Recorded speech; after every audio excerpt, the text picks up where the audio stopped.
Welcome to The Explainer. So, have you ever looked at the person sitting next to you at work and just wondered, who are they really?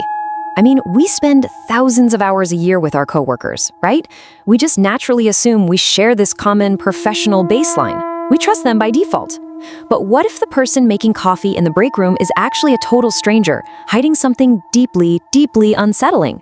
Today, we're breaking down 3 absolutely chilling, completely true coworker horror stories that prove exactly why you should never, ever ignore your instincts. Okay, let's dive into this. What happens when the person sitting in the cubicle next to you becomes your absolute worst nightmare? We've compiled an anthology of 3 verified files from the workplace that escalate from mundane awkwardness to outright pulse-pounding horror. Let's unpack how perfectly normal environments can turn toxic and, honestly, genuinely dangerous in the blink of an eye. Case 1, the unsettling intern. So, I want you to picture this highly relatable setting. You're in a downtown financial services firm crammed with those low-walled cubicles.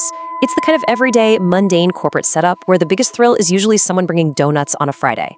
But then, we meet Alex, a 20-year-old college senior there for a summer data entry internship. The narrator describes him as a tall, pale intern sporting this mop of unwashed hair. And because the cubicle walls were so low, Alex had this habit of popping up and leaning his long frame over the divider. To the narrator sitting down, he looked freakishly tall, almost 7 feet high.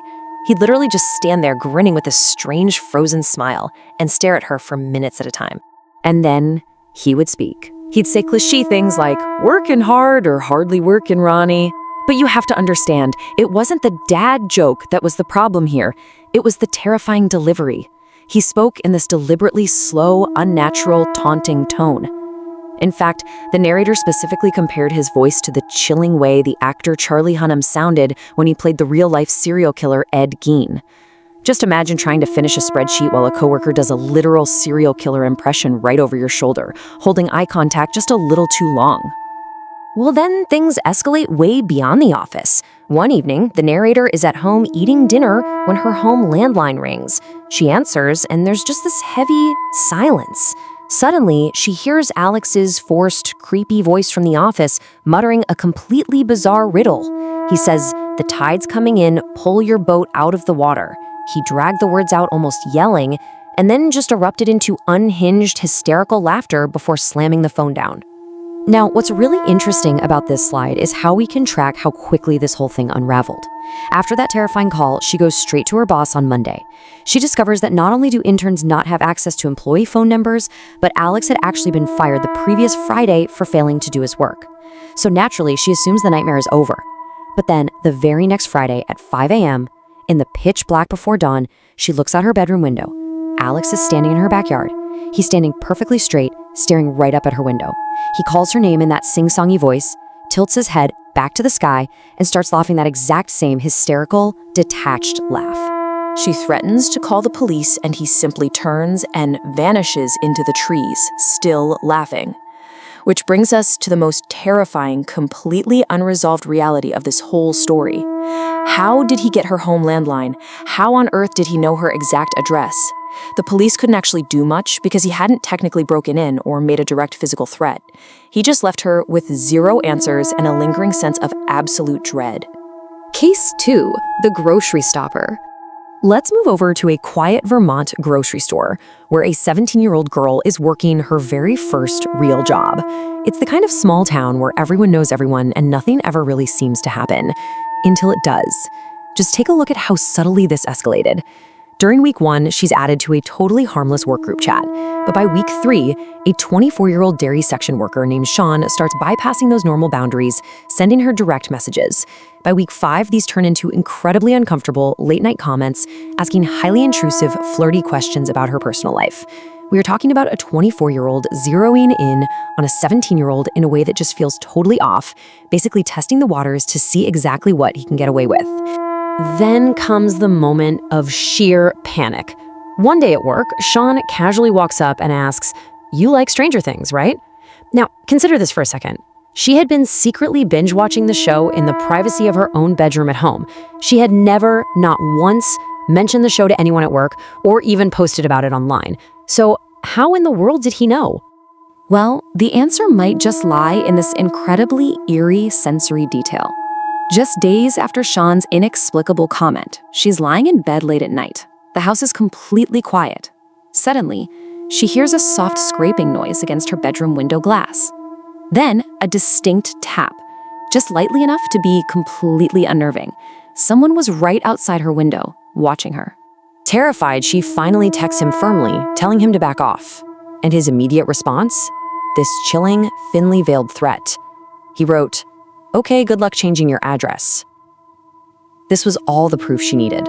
She took screenshots, went straight to her manager, and then right to the police. Sean was instantly fired and slapped with a restraining order. He didn't come back, but her sense of safety was completely shattered by someone who initially just seemed, a little socially awkward.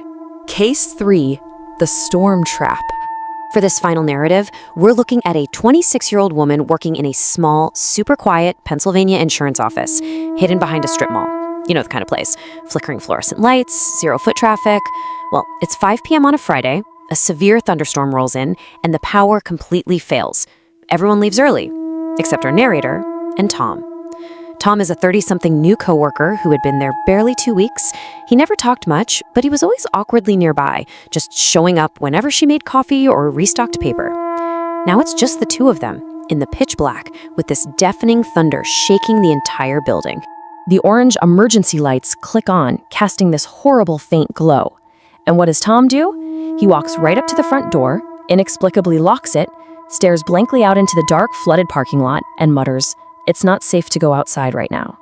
The sheer tension in that room must have been suffocating. Let's walk through this claustrophobic nightmare step by step. Step 1. She tries to call for help, but there's absolutely no cell signal, and the landline is dead. Step 2. She turns around and Tom is suddenly standing right in the doorway, holding a flashlight under his chin like a campfire ghost story, just smiling at her. Step 3. Trying to pretend everything is fine, she sneaks to the back door, only to discover the horrible truth. It has been chained shut and padlocked from the inside. Step 4. In absolute dread, she hides in a small supply closet in the dark, barely breathing, while Tom slowly walks the halls, shining his flashlight under the door, softly calling her name. She waits in terrified silence for what honestly feels like an eternity. Finally, she creeps out to the front lobby to find the thick front glass door completely shattered, rain just blowing inside. She sprints to her car and escapes. But the true climax here is what the police find the next day. Tom's car is sitting in the parking lot completely unlocked with his keys, phone, and wallet inside. Even more terrifying, the building's security cameras had been manually disabled before the storm even hit. Tom vanished forever, leaving us to wonder what on earth he had actually been planning. Spotting the red flags. Okay, we've looked at 3 incredibly disturbing accounts, like we're telling ghost stories around a campfire, but now let's shift gears and break down the psychological lessons hidden within these files. And this brilliantly illustrates the core problem: discerning genuine social awkwardness from predatory behavior. Social awkwardness looks like poor social cues, being overly quiet, or harmlessly misunderstanding norms. Predatory behavior, however, involves aggressively ignoring stated boundaries, secretly tracking personal information, and manual isolation, like literally chaining a door shut or intentionally disabling security cameras. True danger often masks itself as harmless social awkwardness to keep you disarmed. So, what are the core actionable takeaways here? The grocery store worker's reflections give us a perfect blueprint. 1. Trust your instincts immediately. If your gut says something is wrong, it probably is. 2. Never brush off subtle boundary crossing. 3. Recognize that small interactions escalate fast. The guy leaning over your cubicle today could be calling your unlisted landline tomorrow. And 4. Prioritize your personal safety over politeness. It is completely okay to make a situation awkward if it keeps you safe. Which brings us to our final critical thought I want to leave you with today. We spend so much of our lives at work assuming we're in this protected professional bubble. But ask yourself, are you truly safe at your desk? Or are you just ignoring the warning signs because it's easier than confronting them?